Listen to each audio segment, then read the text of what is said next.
My dear Shine family members, good morning. ये voice note काफ़ी महत्वपूर्ण है उन लोगों के लिए जो शाइन परिवार के साथ में कभी कस्टमर कभी एसोसिएट बनकर काम किया और थोड़ी सी दिक्कतें परेशानी आने के बाद लोगों ने अपने अपने रवैयों को बदला और कंपनी के खिलाफ में किसी भी तरह की पीआईएल में या किसी भी तरह के एफआईआर या लीगल एक्शन पे गए। इस कोर्ट के डिसीजन को शायद मेरे ख्याल से अब तक आप तक किसी ने पहुंचाया कि नहीं पहुंचाया, और पहुंचाया तो किस नज़रिए से पहुंचाया मुझे नहीं पता, लेकिन एक कंपनी का जिम्मेदार व्यक्ति होने के नाते मेरी जिम्मेदारी है कि मैं इसको पूरी तरीके से आप लोगों तक पहुंचाऊं और आप लोगों को बताऊं कि आखिर क्या चल रहा है, जिससे चाहे कस्टमर किसी भी प्रकार के लीगल उसमें गया हो और चाहे वो नॉर्मल कस्टमर है। हमारे लिए सबसे पहले कस्टमर था और आज भी कस्टमर है। इससे पहले आप लोगों ने यही देखा है कि लोगों ने फालतू अफवाहों को क्रिएटिव बना बना करके और ग्रुप पे वायरल किया। कभी किसी चीज़ को लेकर के कि ये संपत्ति कुर्क होने जा रही है, कभी इस चीज़ को लेकर के कि प्रत्यार्पण की तैयारी की जा रही है, कभी ये डाल करके कि हाँ हमारे एफआईआर हमारी पीएल के तहत ये ऑर्डर हो गया। बहुत सी चीज़ें आपने ऐसे देखी होंगी इससे पहले झूठ और अफवाहों के तौर पर। आज कोई भी व्यक्ति आपको एक्सप्लेन करने के लिए नहीं आज सामने आया। पिछले 4-5 दिनों से मैं देख रहा था जो किसी प्रकार से आपको सही जानकारी दे सके कि कोर्ट की कार्रवाई में क्या हुआ, कैसे हुआ और उसका क्या अगला प्रोसेस क्या है। जैसा कि पीछे मैंने आपको बताया भी कि माननीय उच्चतम न्यायालय में हमारी जो हियरिंग थी, उस हियरिंग में हमारे अधिवक्ता ने माननीय उच्च न्यायालय में अपनी बात रखते हुए अब मांगा है कि जिन लोगों ने हम पर इस तरह के केसेस लगाए हैं, जिन लोगों ने इस तरह से क्लेम किए हैं, हमारे पास उसका कोई एविडेंस लोगों ने नहीं दिया है। और जो भी क्लेम हैं उस क्लेम में हमने काफ़ी पैसे लोगों को वापस भी किए हैं, काफ़ी लोगों हमने लाइबिलिटी ख़त्म करी, वो यहाँ पे कहीं नहीं बताया गया है। और हमने अपनी लाइबिलिटी कितनी ख़त्म करी है, अब तक हमने कितना मामला अपना काम कर लिया है, और अगर हमें सुचारू रूप से काम करने दिया जाए तो हम सारे कस्टमर की लाइबिलिटी ख़त्म कर सकते हैं। अगर ये सारे जो क्रिमिनल वो केसेस हो रहे हैं, अगर इनको उस तरह से ना होता तो शायद तक लाइबिलिटी हम ख़त्म कर चुके होते। तो माननीय न्यायालय ने मांगा भी है गवर्नमेंट एडवोकेट से कि जो भी लाइबिलिटी बनती है उसका क्या स्रोत है, उसका कैसे, मतलब 60,000 करोड़ रुपए का जो कंपनी पे गबन का आरोप लगा है तो उसका स्रोत क्या है, कि आपको क्या कोई ऐसा प्रूफ है जिससे आपने अब तक ये साबित किया हो कि ये पैसा लेकर कंपनी भाग गई है। और साथ ही साथ में सोचने वाली बात ये भी है, जो मैं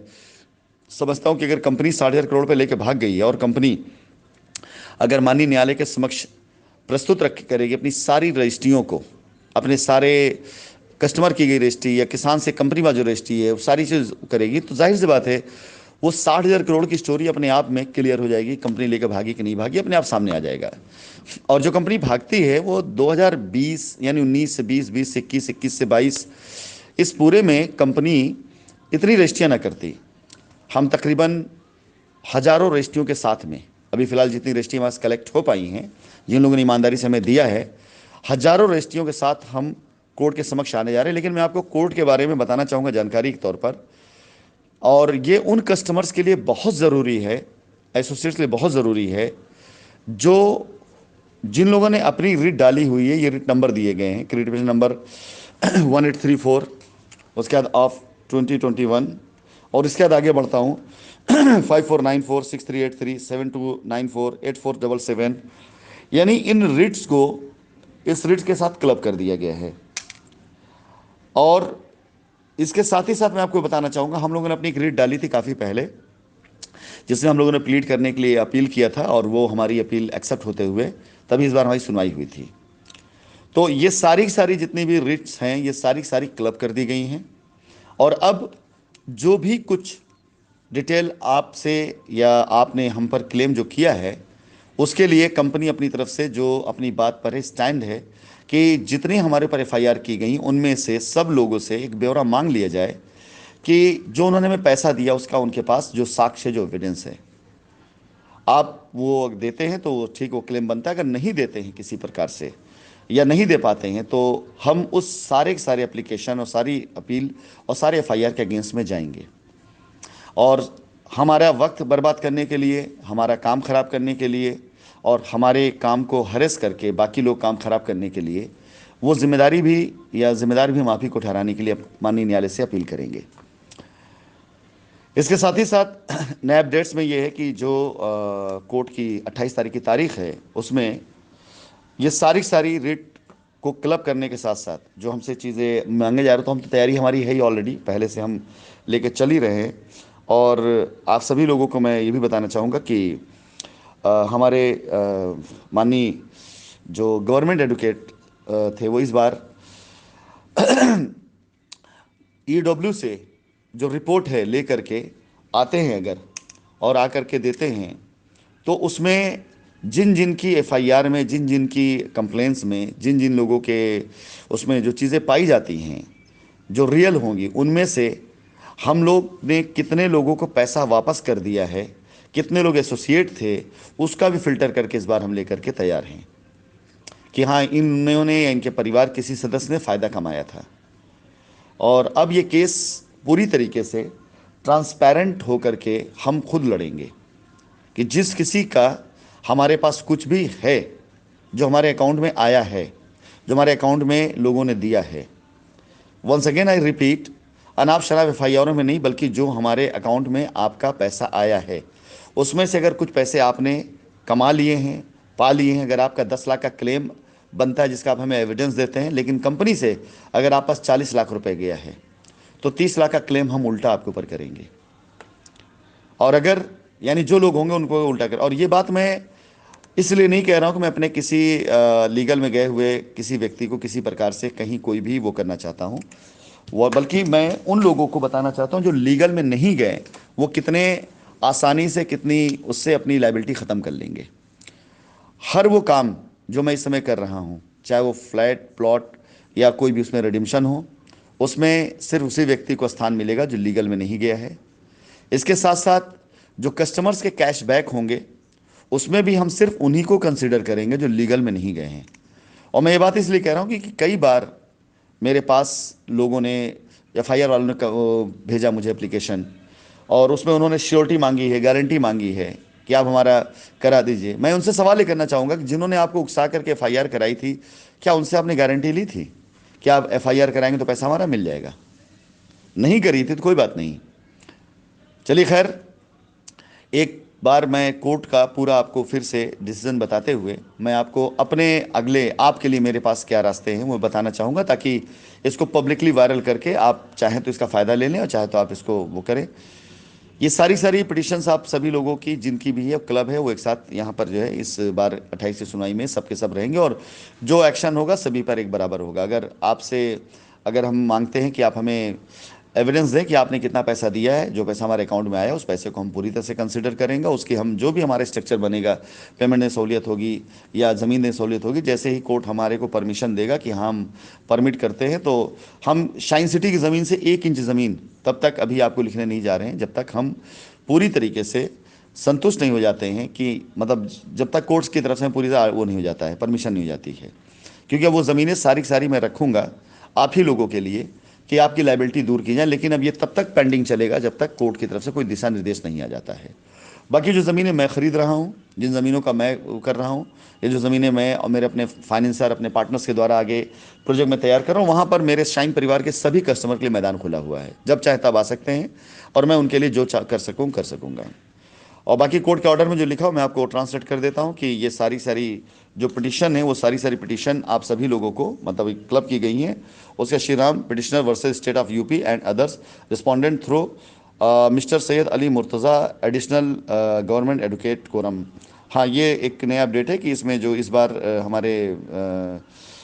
एडीजे हैं, यानी जो हमारे गवर्नमेंट एडवोकेट है, वो मिस्टर सैयद अली मुर्तज़ा साहब, एडिशनल गवर्नमेंट एडवोकेट वो साहब हैं, और ये भी लखनऊ से बेंच के हैं जो इस बार चेंज हुए हैं। और इसमें जो केस है वो हमारे माननीय मुख्य न्यायाधीश के उसमें कोर्ट में है, और 28 तारीख को इसकी डेट है। तो ये इसका आप में से मतलब ये चीज़ मैं आपको ट्रांसलेट सिर्फ इसलिए कर रहा हूँ कि आप में से जितने लोगों को पिछले 3 सालों में ऐसे लोगों ने अपना, जैसे कोई ऑर्डर आता होगा, जैसे कोई चीज़ होता होगा, न्यूज़ आती है, कटिंग आती है पेपर की, पुरानी कटिंग न्यूज़ ले करके लिख करके द्वारा PIL नंबर ये इतना इतना करके नीचे अपना नंबर दे देते हैं कि इस नंबर में और इसकी वजह से ऑर्डर हुआ, इसके से ऑर्डर हुआ। पूछिए एक बार उन सभी लोगों से कि इसका ट्रांसलेट करके क्यों नहीं भेजा उन्होंने, इसके बारे में उन्होंने क्यों नहीं बताया। फिलहाल मैं आप लोगों से ये कहना चाहूँगा कि अगर आप हमारे कस्टमर हैं, और आपसे मैं विनम्रता से निवेदन करना चाहूँगा, अगर आप चाहते हैं कि आपका काम जैसे अभी चल रहा है हमारा काम उसके थ्रू हो जाए, जिसमें मेरा एक टास्क है कि मैं मैक्सिमम 6 माह के अंदर अंदर, मेरा टास्क है मैक्सिमम 6 माह के अंदर अंदर, अदरवाइज़ 3 माह तो मेरा लक्ष्य मैं ख़त्म करूँ। इसमें आप अपने काम कराना चाहते हैं और आप लीगल में हैं, तो आप वहाँ से अपनी एप्लीकेशन विड्रॉ करके, FIR में तो अपनी FIR विड्रॉ करके, जो भी लीगल प्रोसेस उसको करके अगर आप सबमिट करते हैं हमारे अधिवक्ता के सामने, तो हम आपके केस को, आपकी चीज़ों को आउट ऑफ कोर्ट या इससे हम जाकर सेटलमेंट पे स्थिति में होंगे। अन्यथा एक बार ये प्रोसेस शुरू हो जाने के बाद हम आपसे मजबूर होंगे कि हम किसी प्रकार से आउट ऑफ कोर्ट हम नहीं जा पाएंगे, क्योंकि माननीय न्यायालय के अंदर जो हम पर सबसे पहला आरोप है, जो सरासर गलत है, जो आपको बरगलाया गया, ये कि हम भाग गए। हम ये साबित करने जा रहे हैं कि हम भाग गए होते तो हम 3 साल से रजिस्ट्रियाँ क्यों कर रहे होते। हम ये साबित करने जा रहे हैं कि हम भाग गए होते तो हम आज भी आपको ऑफ़र क्यों कर रहे होते। हम ये साबित करने जा रहे हैं कि हम भाग गए होते तो हम बार बार ऑप्शन क्यों दे रहे होते। हम ये भी साबित करने जा रहे हैं कि हम भाग गए होते तो हम ये रिकॉर्ड क्यों मांगते कि हमें रिकॉर्ड दीजिए और हम आपकी लायबिलिटी ख़त्म कर सकते हैं। हम भाग गए होते तो हम अपने ऑफिस ओपन करने की गुजारिश क्यों कर रहे होते। हम भाग गए होते तो हमारा कॉरपोरेट ऑफिस हम उसको खोलने के लिए प्रयास क्यों कर रहे होते। हम भाग गए होते तो हमारी संपत्तियां किसी और के नाम पर हम बेच चुके होते। हम भाग गए होते तो हमारी प्रॉपर्टी किसी और नाम पर जा चुकी होती।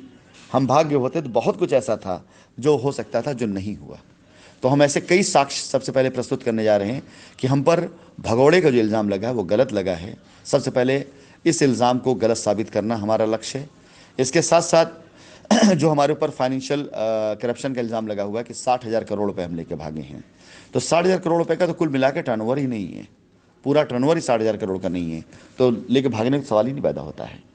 तो ये सारा का सारा जो है साक्ष्य हम माननीय न्यायालय में पहले देने जा रहे हैं। उसके बाद जिन लोगों ने हमारे ऊपर झूठे आरोप लगाए, उन लोगों की शॉर्टलिस्टिंग करके हम उल्टा अब उनसे लीगल लड़ाई लड़ने जा रहे हैं कि अब सबसे पहले वो ये सबूत दें कि उन्होंने हमको इतने पैसे दिए, बाकी तो बात बाद में होगी। अगर आपने हमको 10 लाख रुपए दिया है हमारे बैंक अकाउंट में, हमारी कंपनी किसी बैंक अकाउंट में, आपने किसी एसोसिएट के अकाउंट में दिया, हमसे मतलब नहीं है। आपने किसी एसोसिएट को कैश में दिया, हमसे मतलब नहीं है। आपने किसी एसोसिएट को कहीं किसी उसमें काइंड में दिया, हमसे मतलब नहीं है। हमसे मतलब सिर्फ उस पैसे से जो पैसा आपने हमारे अकाउंट में दिया हुआ है। अगर आपने हमारे अकाउंट में 10 लाख रुपए दिया है और हमारे ऊपर 25 लाख का क्लेम किया हुआ है और हमसे आपने उल्टा 30-40 लाख रुपए पे आउट के तौर किसी तौर पर ले लिया है, तो सबसे पहले हिसाब उसका होगा, उसके बाद बाकी बात होंगी। अगर आपने हमें 10 लाख रुपए दिया है और 25 लाख रुपए क्लेम हमसे किया है और आपको 1 रुपया भी नहीं मिला है, तो सबसे पहले कि आपने 25 लाख का क्लेम क्यों किया, पहले हिसाब उसका होगा। तो अब इस उसमें कहा जाता है ना कि सरफरोशी की तमन्ना अब हमारे दिल में है, देखना है जोर कितना बाजुए कातिल में है। तो ये हकीकत में ये लाइन जो है आज मेरे ऊपर बहुत अच्छी साबित होती है। 2-3 लाइनें बड़ी अच्छी साबित होती हैं कि सरफरोशी की तमन्ना अब हमारे दिल में है, देखना है जोर कितना बाजुए कातिल में। देखते हैं कितना इल्ज़ाम झूठा लोग लगाते हैं, अब हम लड़ेंगे। और दूसरी चीज़, फलक को ज़िद है जहाँ पर बिजलियाँ गिराने की, हमें भी ज़िद वहीं आशियाँ बनाने की। उसी शहर में काम करेंगे, उसी जगह काम करेंगे, उसी दर पे काम करेंगे, उसी टीम के साथ काम करेंगे और करके दिखाएंगे।